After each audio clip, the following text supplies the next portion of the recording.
What's up, guys? Brunsnick's back, and it's time to talk about the USBC Open Championship 2024, a recap, if you will.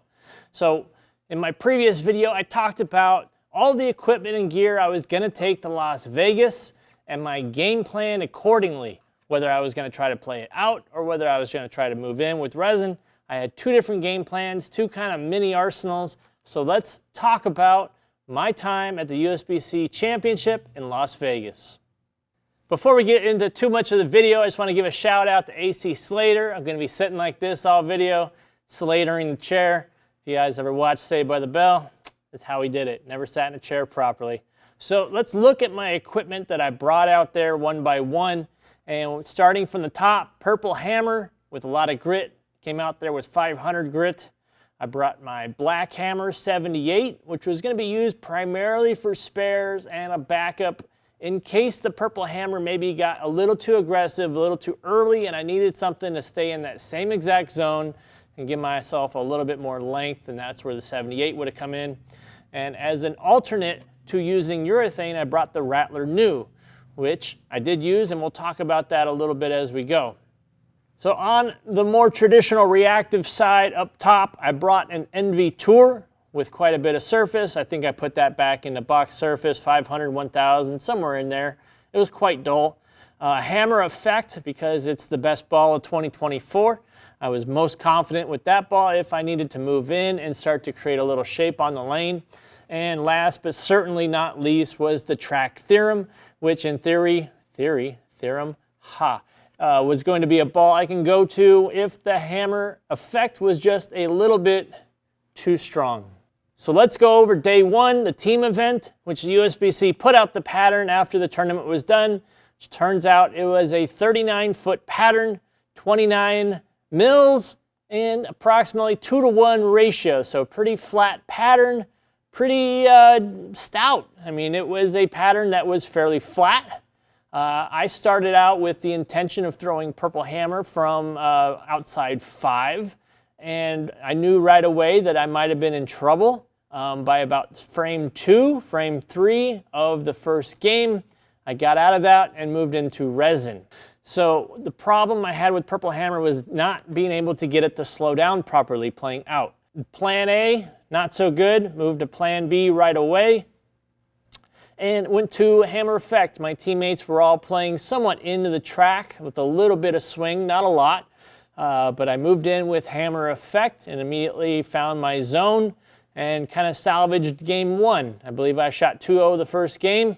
As the lanes broke down a little bit, I made small moves in as the lanes started to hook and the ball started to check up. From there, I think around end of game 2, into game 3, I switched to the Theorem, where I was able to get a little bit more length and a little more back end, but the pattern was so demanding that if you didn't quite catch it at the bottom or you set it a little bit short, you were going to go cross lane Brooklyn, which happened to me. Thankfully I carried it, but most often than not, I just wasn't carrying. Carry was the hardest part, getting the ball to get through the pins consistently. That was the problem, and I believe I shot 573 somewhere in there for my 3 games, so grinded it out. 2-0, I believe 180 and 190, somewhere in there, but 570, not a great start for USBCs. Now, what I would have done different, had I known the pattern going into it ahead of time, I probably would have still tried to throw urethane out there.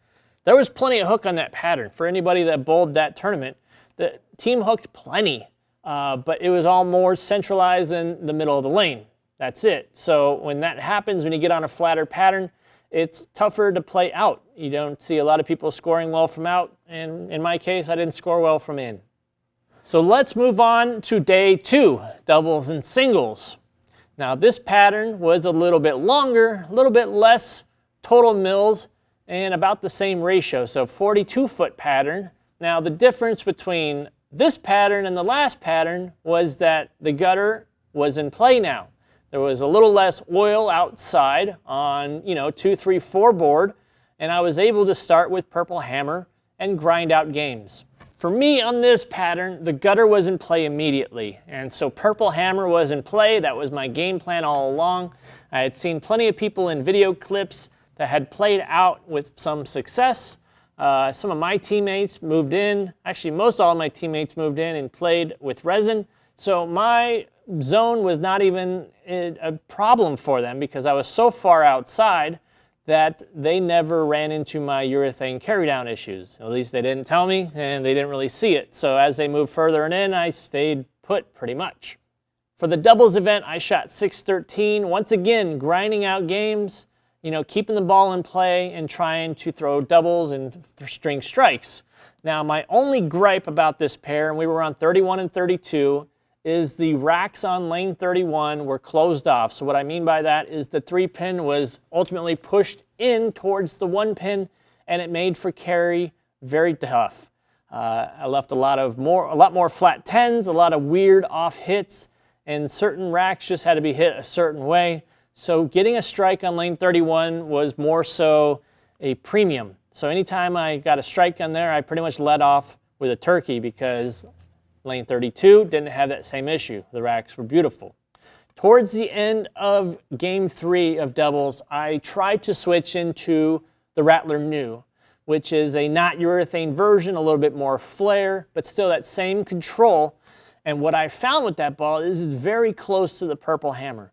The reaction was a little bit close. The only difference I saw, and the reason why I went out of it right away, was that when I really got good roll on the ball at the very last few feet would jump just a little bit and either go 4-pin or a little bit through the face. I think the deciding factor was when I left a 3-6-10.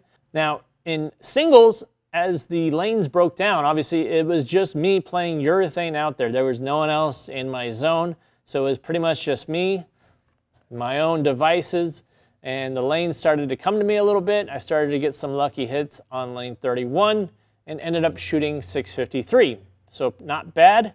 And bracket action was actually okay on day 2. Day 1, we had a lot of good players.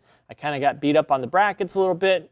Day 2 was a different story. I actually got refunds. I didn't even get in that heavy, but I got refunds, and I think I 4x'd or something like that on brackets. So ultimately, a win right there for me. So looking back at the tournament, knowing what I know now of the patterns, would I have tried anything different? And the answer is probably not. I brought what I brought with the intention of playing out, and I had bowling balls to bail me out if I had to move in. So I had to cross that bridge on day 1 and go into resin earlier than I thought. I wanted to throw urethane, but you have to do what the lane's giving you.